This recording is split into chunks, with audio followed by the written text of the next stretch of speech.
Hello everyone, I'm Dr. Mohsina. I'm a head and neck surgical oncologist at HCG Manavata Cancer Centre, Nashik. So today we'll talk something about head and neck surgery. Since I'm a head and neck cancer surgeon, so when people hear the word cancer, they get very afraid. Especially when it's through head and neck surgeries, they're always afraid of surgery. Why? Because it's the face. Every time people come to us, they think that if they're suffering from oral cancer or any sort of head and neck cancer, their face is going to get distorted. They only come up with one question. Will I look the same? Shall I talk again? Will I be able to go out in the public again? So these are all sort of questions that come to their mind when they come to the hospital. Now let me be very clear about one thing.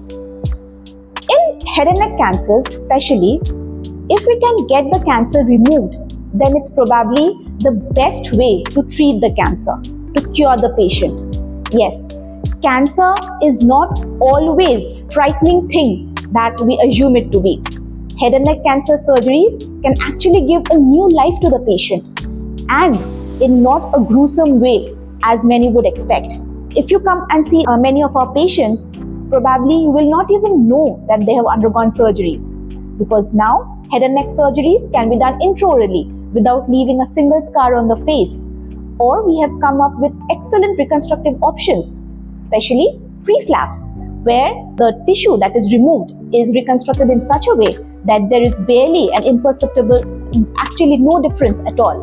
The scars that are present are always taken along the aesthetic lines so that they are not even shown. And yes, in some patients where they come in very late stages, there might be some difference in the facial structure.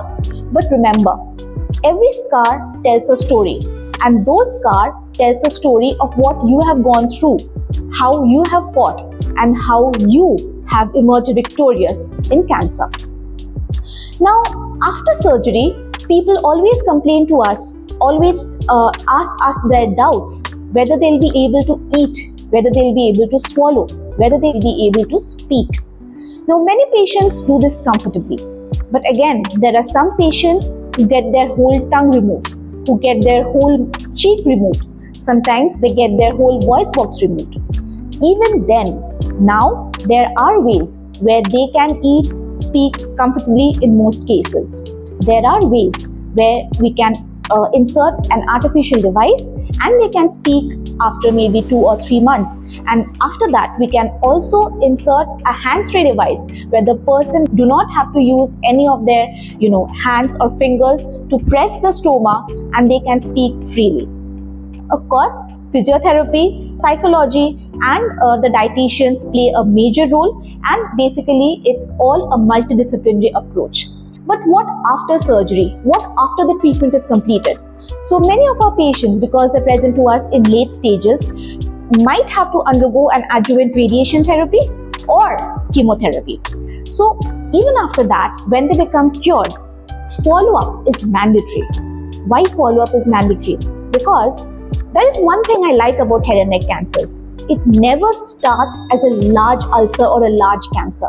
It always, I repeat, always starts as a small ulcer, some white or red patch somewhere in your body, which can be detected early and which can be prevented from growing into a very big thing that requires large mutilative surgery. So we advise our patients regular follow-up every 2 months for the first year, every 3 months for the next year, and at an interval of 3 to 6 months for the next 5 years. So patients come to us. When they come to us first in the OPD, they come to us and say that, ma'am, I have a head and neck cancer. I have seen in YouTube videos, I have seen in movie theaters how they look like after a surgery. All of you must have seen at the beginning of movie theaters how gruesome image they portray. How the lady looks after the surgery, all of you have seen it, right? No, that's not always how it looks like. That's a very advanced cancer. In early cancer, where it is detected early, there'll be a barely imperceptible difference in your face. In fact, there'll be no difference in your face if it is detected early and if it is done intraorally. Also, there are means where we can do robotic surgeries where there'll be no scars, and even in the neck, We can take only a 5mm incision where the entire neck nodes can be detected through that incision, so even the neck incision can be removed. So head and neck cancer surgeries is actually not a path for disfigurement. It is a thoughtfully reconstructed path for healing. With multidisciplinary approach, with plastic surgeries and thoughtful reconstruction, and definitive planning, we not only remove the disease, but also we preserve the identity, dignity, and the integrity of the patient, keeping in mind aesthetics as well. When surgery is an option, it is often the single best chance at cure. We have to treat the patient with the truth that surgery does not take away their life. It often gives them the fighting chance to live, eat, smile, and thrive again, and perhaps more powerfully than ever.